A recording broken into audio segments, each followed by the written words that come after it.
Hola, hace unos días estoy replanteándome cómo tienen que ser estos vídeos de mi transición, porque tengo la sensación de que estoy haciendo mucha incidencia en los aspectos políticos y sociales, los acontecimientos, los movimientos del régimen, los movimientos de la oposición. Y creo que entonces no contaré mi transición, contaré la transición. Pero ya hay mucha información al respecto en muchos lugares, con muchas perspectivas. La información está ahí. Entonces, si en el vídeo lo que tengo que contar es mi transición, no puedo poner tantas cosas en contexto. Así que a partir de ahora solo me referiré a los acontecimientos políticos y sociales en la medida en que tengan que ver con mi propia experiencia. Es una decisión que he tomado ahora y que puedo cambiar en el futuro si veo que la evolución de la historia no me satisface, pero en principio es el planteamiento que voy a llevar a cabo. Así que hoy voy a ponerme a mí mismo en contexto, en la situación en la que entré a formar parte de la joven Guardia Roja. Porque en ese momento, 15 años, la adolescencia estaba en su pleno apogeo. La adolescencia es una etapa compleja. Dejas atrás la inocencia de la infancia y te adentras en el mundo de los adultos sin ninguna experiencia previa. Así que es un momento complejo en la vida, probablemente el más complejo. Y yo en ese momento venía marcado por una serie de acontecimientos. Uno de ellos está relacionado con que mis mejores amigos siempre se iban porque sus padres se trasladaban y trabajaban en otra ciudad. Me pasó con 7 o 8 años y me volvió a pasar con 12 o 13. Así que realmente esas dos movidas tuvieron un impacto emocional importante en mí.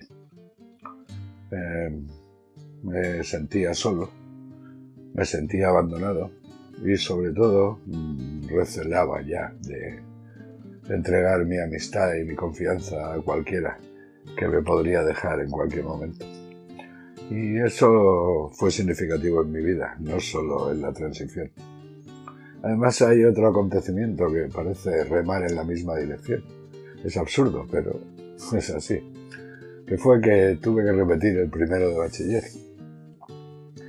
Y no porque suspendiera, sino porque ni siquiera llegué a examinarme. Resulta que mi grupo estaba compuesto todo por niños del 58 y yo era del 59. De modo que cuando se mandaron los expedientes al instituto, el mío lo devolvieron, porque no podía examinarme hasta el año siguiente. Tuve que repetir curso. Bueno, eso no fue especialmente traumático a nivel académico, pero sí a nivel personal, porque la clase a la que yo iba, la clase de aquellos nacidos en el 58, era la que abría el colegio, era la primera promoción y era la que abría aulas y subía plantas en el colegio, porque el colegio seguía construyéndose mientras nosotros estudiábamos.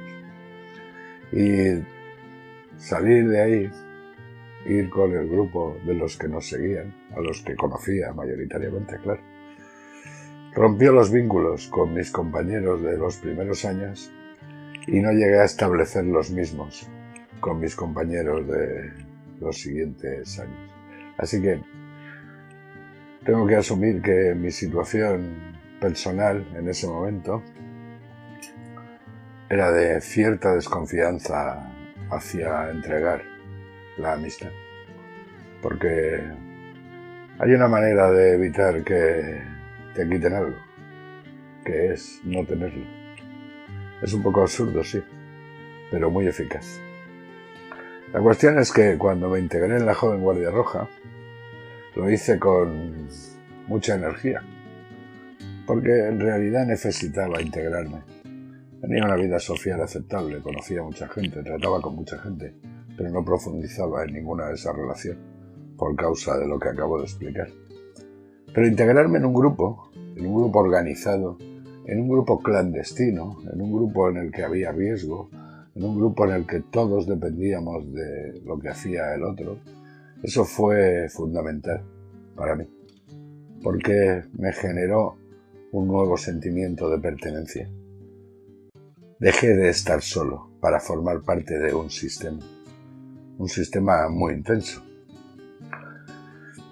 No recuerdo la primera reunión de la célula, si lo hago así, célula, de la Joven Guardia Roja. La reunión tuvo lugar en el mismo bloque en el que yo vivía, porque el responsable de la Joven Guardia Roja, el Buen Pastor, era vecino mío. Hicimos la reunión. Recuerdo que la mayor parte de los camaradas me eran conocidos, formaban parte de la misma zona en la que yo vivía. Los conocía de la calle, los conocía del colegio. Y hubo un momento un tanto surrealista. Estamos hablando de un partido ilegal, clandestino, y en aquel momento todavía era peligroso. Franco vivía. No estamos hablando de unos años después, cuando las cosas cambiaron. En ese momento todavía era peligroso. Y había que tener un nombre falso, lo que se llamaba un nombre de guerra, como un seudónimo, para reconocernos entre nosotros y para evitar que en el caso de una detención pudieras dar datos de la gente que estaba contigo. Claro, había que escoger un nombre de guerra, pero si yo conocía a todos, o a casi todos, y ellos me conocían a mí, sabían quién era y dónde vivía, parecía un poco absurdo. Pero lo hicimos, eran las normas. Y yo no me comí mucho la cabeza. Escogí un nombre, Marco. ¿Por qué? Pues porque en ese momento la serie Marco, el que buscaba a su mamá por Argentina, estaba en su pleno apogeo. De manera que me apunté a Marco. Luego todo el mundo me llamaba Marcos, no sé por qué. Un nombre que me gusta. Un nombre que me gusta porque lo relaciono con una persona que me cae bien. Pero bueno, es otra historia. La cuestión es que me convertí en el camarada Marcos. Y así, ya dentro de la Joven Guardia Roja, viví los años más convulsos, los meses más convulsos del año 75. Porque veníamos de una crisis económica brutal, la famosa crisis del petróleo de 1973, que había cortado de raíz el desarrollo económico de España. Y esa crisis estaba resultando muy dura para muchos sectores. Y además estaba la inminencia de la muerte del dictador. Todo el mundo sabía que su salud estaba muy quebrada y que era cuestión de poco tiempo que muriera, lo que daba lugar a esperanza en una parte de la población e inquietud en otra parte también importante de la población, que se había adaptado perfectamente a vivir bajo la dictadura. Entonces, eran tiempos muy, muy convulsos. Estaba el Sáhara Occidental, todo se precipitó, la Marcha Verde, los acuerdos tripartitos. Fue un año de mucha convulsión que yo ya viví dentro de una estructura de resistencia y de lucha frente al régimen. El acontecimiento más doloroso fue sin duda las ejecuciones de octubre. Las ejecuciones creo que fueron el 28 de octubre. Eso fue lo más duro, porque no esperábamos que se llevaran a cabo. Esperábamos que hubiera un indulto, porque se indultó a algunos otros condenados. Pero no se produjo el indulto y esa fue una noche larga, una noche extraña. Lo recuerdo bien. ¿Eran terroristas? Bueno, sí, claro, estábamos en esa situación de locura, en la que podemos caer en cualquier momento. Situaciones en las que los enfrentamientos son la base de toda la dialéctica. Y los ejecutaron, y fue probablemente el acontecimiento que más me impactó en ese momento. Yo siempre he estado contra la violencia, pero la violencia muy a menudo forma parte de la estructura política de las personas. Bueno, y así, incluido ya en la estructura de la joven Guardia Roja, llegó el día de la muerte de Franco. Y me referiré a ese periodo en el próximo capítulo porque fue intenso y hasta para muchos divertido, porque lo que hoy son los famosos memes de las redes sociales, entonces eran los chistes que se contaban de modo clandestino en la calle. Me referiré a ese periodo en el próximo episodio y de momento esto termina aquí. Ya sabes, sé tan feliz como puedas, porque no vamos a llevarnos nada más.